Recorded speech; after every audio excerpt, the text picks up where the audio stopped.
대한민국의 미래를 위한 구조개혁은 멈출 수 없습니다. 윤석열 대통령이 최상병 특검법에 대해 거부권을 행사했습니다. 노조 간부 34명에 대해서 파면과 해임 등의 중징계 처분을 내렸습니다.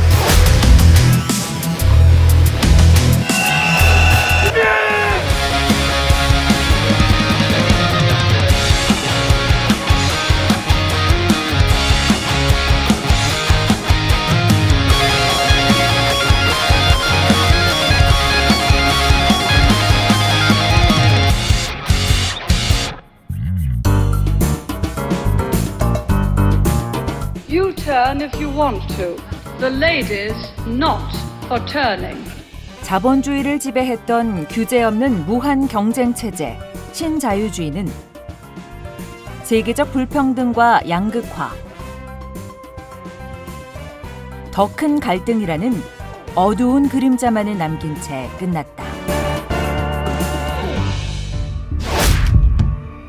기후위기는 우리가 생각한 것보다 더 빨리 다가오고 있다.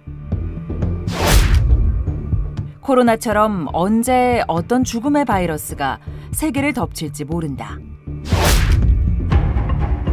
전쟁이 여기저기 터져 나오는데 어느 강대국도 갈등 조정 역할을 못하고 있다. 갈등 조정은커녕 강대국들은 자신의 국가 이익을 보호하는 데만 혈안이 되어 있다. 세계는 갈수록 더 불안정하고 더 큰 위기에 휩싸일 것 같다. 결국 나온 답이 공공성 강화다.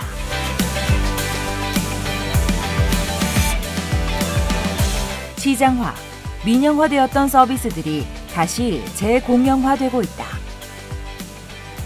전년대 이후 들어서면서 민영화했던 공공 서비스를 다시 재공영화하는 흐름들이 국제적으로 이제 확산되기 시작했습니다. 이게 한 국가 하나의 영역이 아니라 전 세계적인 차원에서 그리고 공공 서비스의 다양한 영역들에서 국가의 기한이라고 불릴 정도로 국가, 공공의 역할이 강화되고 있다.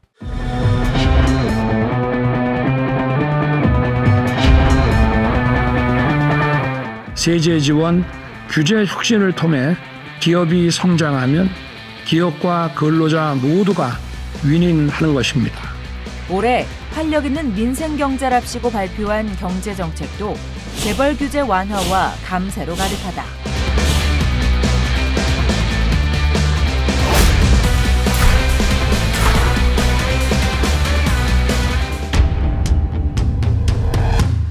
자기들만의 이권과 이념에 기반을 둔 패거리 카르텔을 반드시 타파하겠습니다. 윤석열 정부의 노동개혁은 노동조합 파괴였고 노동자 쥐어짜기였다. 증오와 성과 중심의 인격체의 것들을 유도하겠습니다. 올해도 여전하다.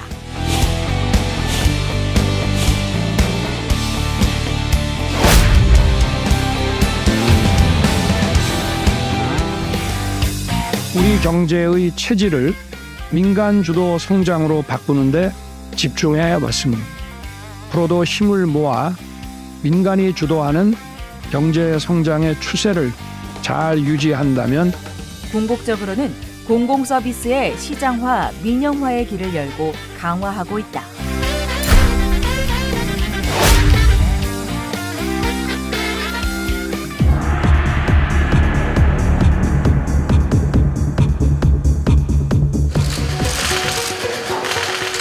새 정부의 공공기관 혁신은 3대 과제를 중심으로 추진해 나갈 것입니다. 근본 혁신 가이드라인에는 기능, 조직, 인력, 예산, 자산, 복리후생 등 5대 분야 혁신 과제를 제시하였습니다. 혁신 가이드라인이라는 이름으로 취임 후 2년여 동안 얼마나 구조조정의 칼을 휘둘렀을까. 민간과 경합하는 공공기관의 기능을 축소하라는 정부의 가이드에 의해 중앙 공공기관 23개가 날아갔다. 조직과 인력도 얼마나 감축했는지 목표를 초과 달성했다. 예산 절감은 얼마나 쥐어짰는지 경상경비 3% 절감 목표를 초과 달성했다. 직무 성과급제 임금구조 개편 또한 많은 공공기관들이 진행 중이다. 공공자산 매각 또한 쑥쑥 늘어나고 있다. 복지는 이미 이명박근혜 정부를 거치면서 알뜰하게 쥐어짠 상태인데도 1년 반 동안 얼마나 더 쥐어짜는지 목표의 100%에 육박한다. 이제 혁신 가이드라인으로 인력을 줄였을 때 그 공공성에 관련된 그 업무를 하는 사람들이 줄어드는 거잖아요. 그러면 대국민 서비스의 질이나 이런 것들이 당연히 하락할 수밖에 없는 걸로 기결이 되겠죠. 결국은 이 혁신 가이드라인이 무엇이냐라고 하면은 이제 민영화다, 공공성을 파괴하는 것이다.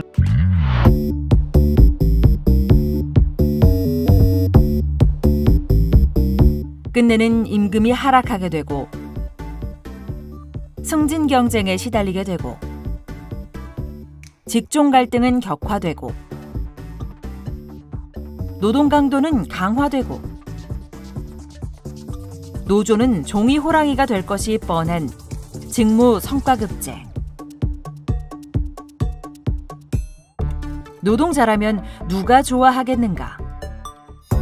그런데도 점점 더 많은 공공기관 사업장에서 이 직무성과급제가 도입되고 있다. 경영평가라는 무기를 앞세워 밀고 들어오니 울며 겨자 먹기로 일단 도입하는 것이다.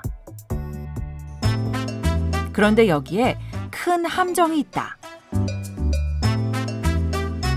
도입을 한 사업장 1과 아직 도입을 안 한 사업장 2가 있다. 1은 도입한 대가로 경영평가에서 B를 맞았다. 2는 도입을 안 했다고 C를 맞았다. 그런데 1년 후 도입을 한 사업장 1도 C를 맞았다. 도입을 안 한 사업장 2는 여전히 C를 맞았다. 왜? 이유는 너무나 명료했다. 직무 성과급을 더 고도화하지 않았기 때문이다.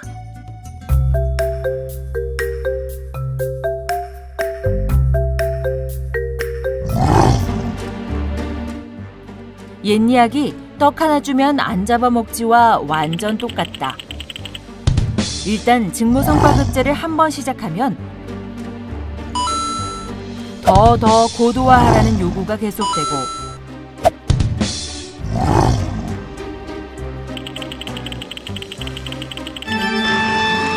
결국은 숨통이 끊어져야 끝날 것이다. 고도화시키지 않으면은 이게 이제 경영평가를 잘 받을 수가 없는 이제 상황이 돼버리는 거니까 기본급에서 이제 직무 비중을 계속 높인다는 거잖아요. 직무를 세분화시키고 그거에 또 등급 간의 이제 격차를 계속 확대하라고 하는 거니까 처음에는 무늬만이야 괜찮아 라고 해서 도입했지만 이제 점점 이게 심화되는 형태로 나타날 수밖에 없다.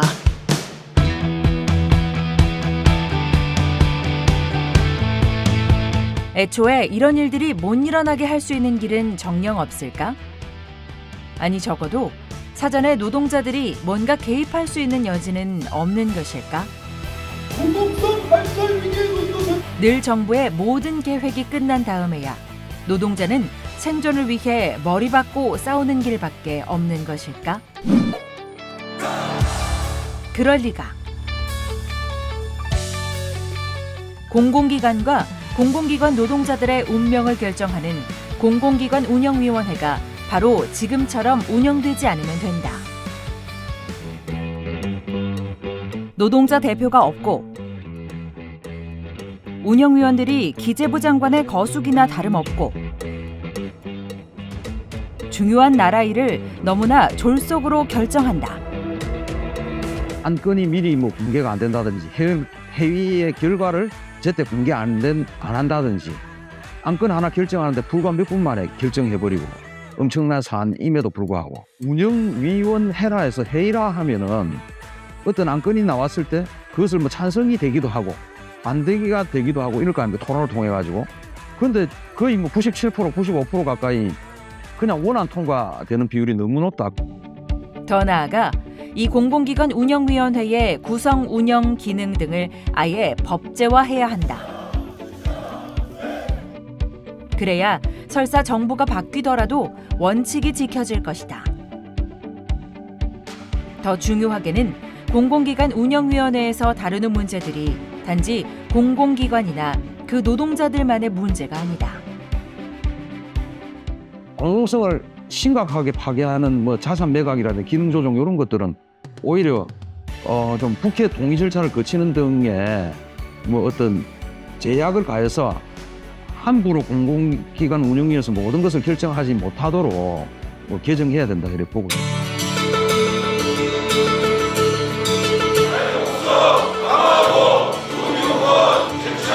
노동자에 대한 공세가 그 어느 때보다 강화되고 있다.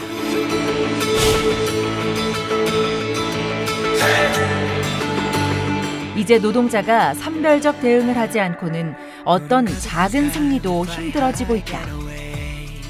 제도를 아예 바꾸는 법제화 없이 우리의 투쟁은 계속 도돌이표가 될 것이다. 공공성 노동법 입법 요구 국회는 응답하라.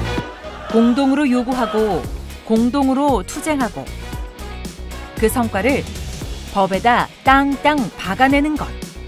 이것이 지금 올해 우리 투쟁이다. 공공기관 조합원 동지 여러분, 투쟁할 수 있을 때 투쟁해야 하고 올해는 그 어느 때보다 공세적으로 거침없이 투쟁해 나갈 시기입니다. 자신감을 가집시다. 동지들의 맨 앞에서 함께 하겠습니다. 거침없이 함께 조직하고 투쟁하여 반드시 승리합시다. 기획!